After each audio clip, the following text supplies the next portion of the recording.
Today, let's read some AmITheJerk stories. Thanks for tuning in to Kazu Reads Reddit. AmITheJerk for refusing to attend my sister's wedding after finding out what she did with my college fund?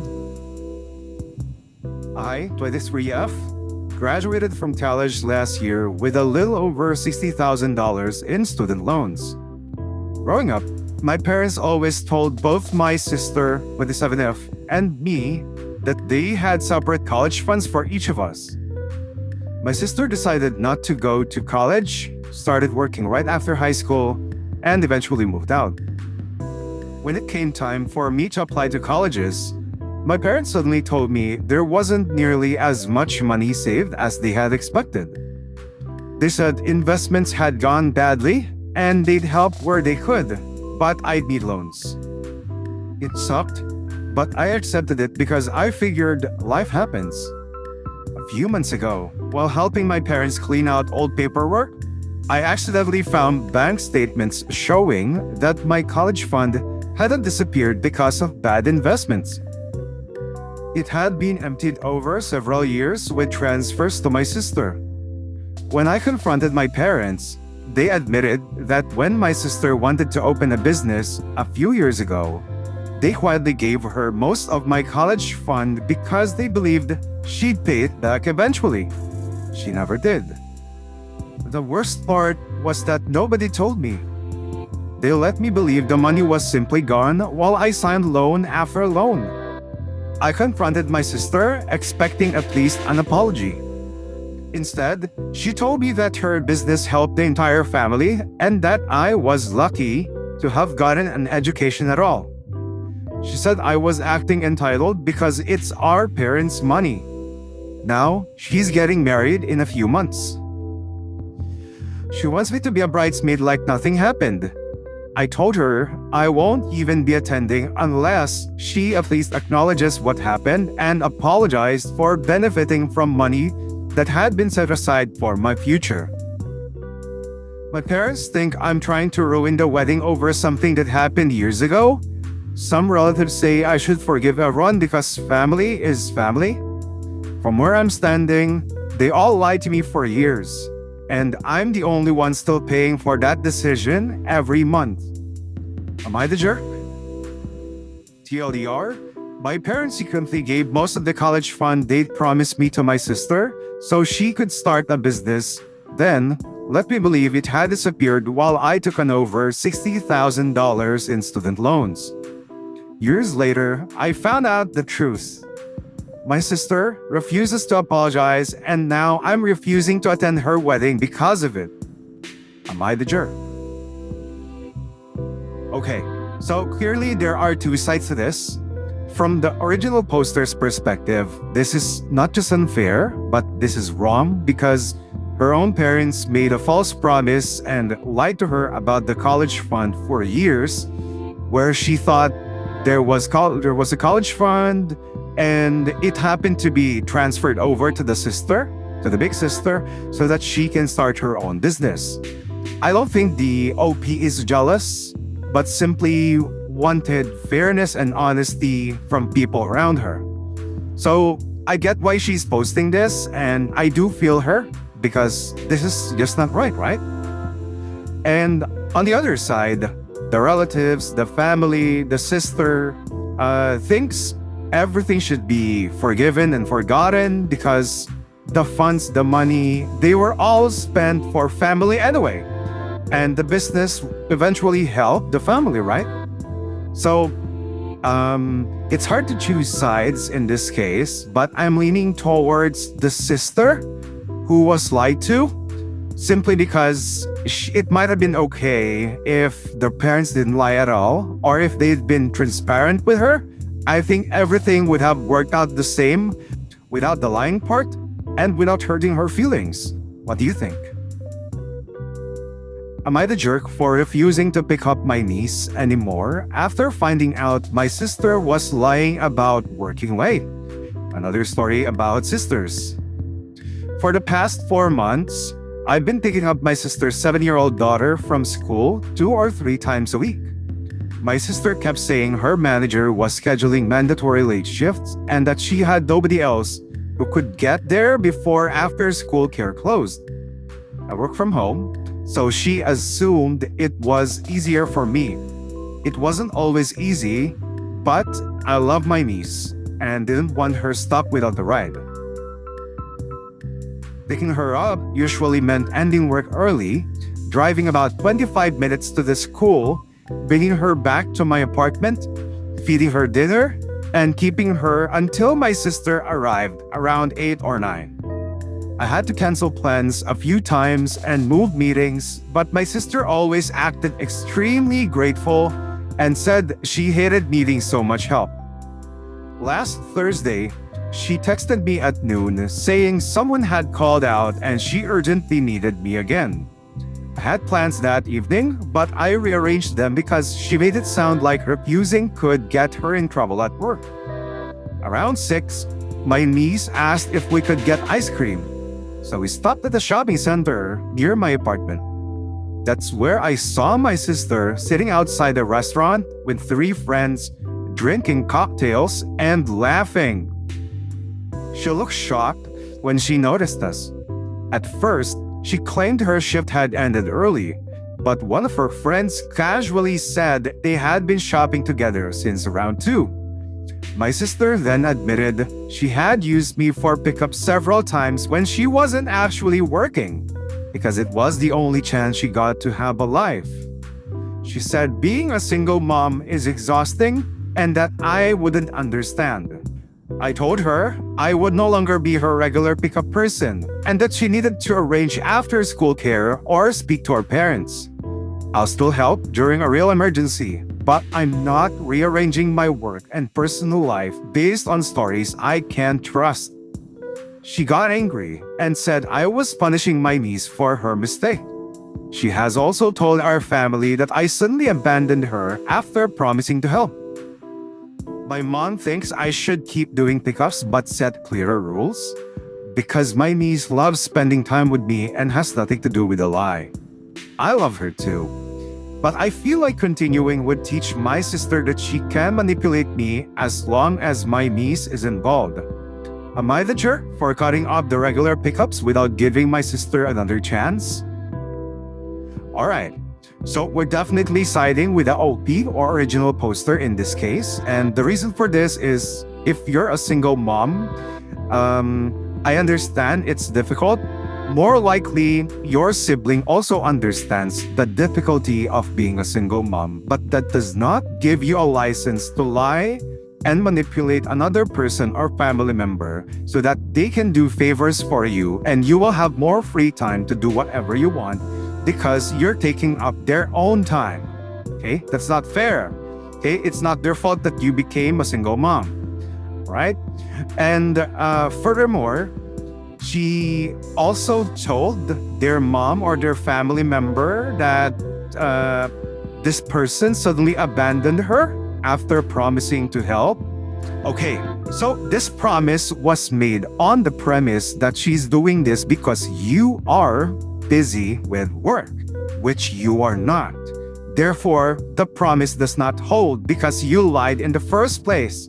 Okay, you cannot use your family members to side with you and play the victim because you lied and manipulated your own sibling. And you're even using your own daughter as a license to be selfish. So that's wrong. And then we have the mom who thinks it's reasonable to continue doing pickups but set clearer rules.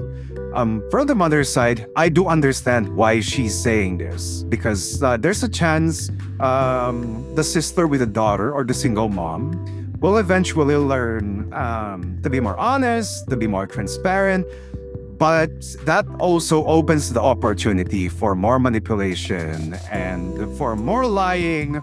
And I think it's best to teach her a lesson that if you want others to do good for you or to do you favors, be transparent about it, be honest about it, and if people say no or say yes, once you're honest about it, then you have to accept whatever the answer will be.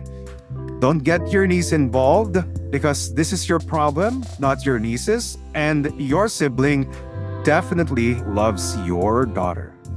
And if you're the original poster listening to this, or you can relate to this story, and you're the one doing favors for a manipulative person, let me tell you this. You have the right to protect your own interests, your own priorities, your own work, because your life is separate from that person's, okay? You can definitely say no. Am I the jerk for accidentally causing a village-wide search when I was 4? Okay, a different story. When I was 4, I somehow managed to convince a 3-year-old that we should walk to another city. I was at my friend's house when I asked his little sister where her dad was. She said he was in the next city. My genius 4-year-old brain immediately came up with a solution. Then let's go. She actually agreed. Without telling a single adult, we just walked out of the house and started following the road. We had no idea how far the city was. We didn't bring water, food, or anything. We just genuinely believed we'd eventually get there. Meanwhile, our families realized we were gone.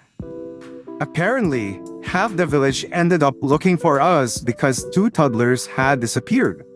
We had already been walking for around 30 minutes before someone who knew my family recognized me on the road and took us back home. Everyone was relieved. I barely got scolded, although my grandpa was furious. His biggest question wasn't why I did it. He couldn't believe we'd somehow managed to get that far before anyone found us. Looking back now, I have no idea what my plan was. I apparently thought we'll just walk to another city was completely reasonable. I know I was only 4, but I was technically the one who convinced a younger kid to leave with me, which started the whole search. So, am I the jerk? TLDR, or too long didn't read? When I was 4, I convinced a 3-year-old to walk with me to another city because her dad was there. We disappeared for about 30 minutes. Our families panicked and searched for us, and someone eventually recognized us and brought us home. Am I the jerk, even if I was only 4? So, kind of a funny story in this case, but I wouldn't necessarily blame this man who was a young kid back then, because you're just a kid, you're just a toddler. You don't know anything about the world yet, and sometimes our adventurous imaginations when we are young, they kick in, and we simply take action. And neither do I blame the other kid who was 3 years old. Like, you were children. Adults were supposed to be watching over you, so definitely not your fault. I don't blame you, and you're not the jerk. Next story. Am I the jerk for telling my coworker I won't cover her shifts anymore after finding out why she always needs them covered? For the past 4 months, I've been picking up my coworker's shifts pretty irregularly. She texted me saying she had a family emergency or felt sick, and I always said yes because I felt bad for her. We work at a fairly busy cafe, and I figured she was just going through a rough patch. I even used some of the extra money I made on steak to build up some savings, which felt good for once. Last week, she texted me asking to cover, but I already had plans, so I said no for the first time. Later that day, I was at the mall and ran into her with a group of friends, totally fine, laughing, shopping. The same morning, she told me she had a family situation and couldn't make it in.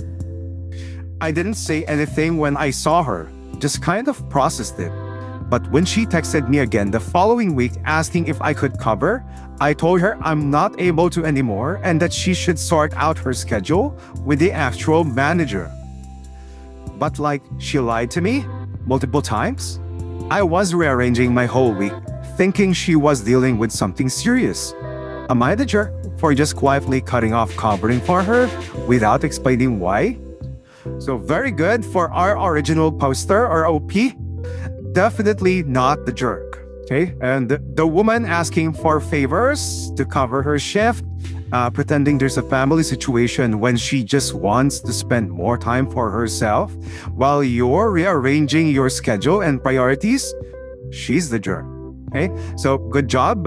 I don't think it was lucky, or maybe it wasn't an accident that you discovered it. It was meant to be, so that you can also focus more on yourself. Okay, so that's good. Am I the jerk for refusing to give my coworker the office chair I won in a raffle? Interesting. My job had this little employee appreciation thing last Friday. Nothing crazy, just pizza, cheap cupcakes, and a raffle with random prizes. Most of it was stuff like mugs and gift cards, but the big prize was a really nice ergonomic chair that apparently used to be in the manager office before they remodeled. I won it. My coworker immediately got weird about it because she has back pain and said she needed it more. I do feel bad for her, but the chair was a raffle prize, not a medical accommodation. I also work from home 2 days a week, and my chair at home is terrible. So I was actually excited to take it. I've been wanting to spend some money I made on stake on a new chair for myself for a while now. She asked me in front of everyone if I would just give it to her. I laughed a little because I thought she was joking, but she wasn't. She said it was kind of selfish to keep it when she has actual pain. I told her she should talk to HR if she needs a special chair, but I'm not giving away something I won fairly. Now, a few people at work are acting like I'm being cheap and dramatic over a chair. Am I the jerk? Again, definitely not the jerk. If you're the OP and you're listening to this, let me tell you that you are fairly and rightfully entitled to your own prize you won in the raffle. Okay? So it's your choice whether you want to keep it or give it away, and your choice of keeping it is 100% legitimate. Okay? They're the ones acting like jerks because it doesn't belong to them. If it's going to be a gift, remember, a gift is something given. Okay? It's not something that you demand. So if they don't like it, you are correct with your advice. HR can get her a special needs chair for her, right? And your co-workers, the other people at work acting like you're being cheap and dramatic over a chair, maybe they can do something about it instead of talking about the situation behind your back, right? So they're jerks. You're not the jerk, okay? Good job in keeping the prize. This is a reminder that let's not use our pain, our difficulties, or whatever we're going through in life in order to be demanding and entitled, okay? That is not the right way to do it. We also have to respect the happiness and freedom of other people, especially if they got it fairly. Not to mention the OP also needs the chair because he or she already has a terrible chair at home. Okay, so that advice was definitely on point. You can request HR for a special chair. Am I the jerk for correcting my coworker's fun fact in front of the whole office? Okay. Every Friday, our team does this thing where someone shares a fun fact about themselves at lunch. Last week, it was my coworker's birthday, so she went first and said her fun fact was that she once swam with whale sharks in the Maldives and that whale sharks are actually the most aggressive shark species. They're not at all. Whale sharks are literally filter feeders, completely harmless. I just happen to know this because I watched some documentary about it a while back while playing stick, and it stuck with me for some reason. I waited like 2 seconds trying to stop myself, but I just said, "Oh, that's so cool." Just to clarify though, whale sharks are actually super docile. They're filter feeders, and smiled and moved on. She laughed it off in the moment, but then went kind of quiet for the rest of lunch. A mutual colleague texted me after saying I picked the worst possible moment and that she had been saving up for that trip for like 3 years and was really proud of it. I wasn't trying to embarrass her. I just couldn't let it sit there in front of 9 people who now all think whale sharks are dangerous. Do I regret the timing a little? Yeah, maybe. But was I actually wrong? Okay, So, this is a bit of a gray area. The OP did mention that he regrets the timing a little, so let's give him that, or her, right? And you were not wrong in correcting your coworker in front of people, especially since you did it politely and you just wanted to provide the correct information, okay? But I do agree with your coworker that there might have been a better approach or a better timing or better choice of words in doing so. And maybe moving forward, what you can do is continue being friends with her, building relationship with her, and who knows, you might be able to eventually reach a point somewhere in the future where you can just laugh this off. Now we're done with our stories, and if you love the videos, you know what to do. See you in our next episode.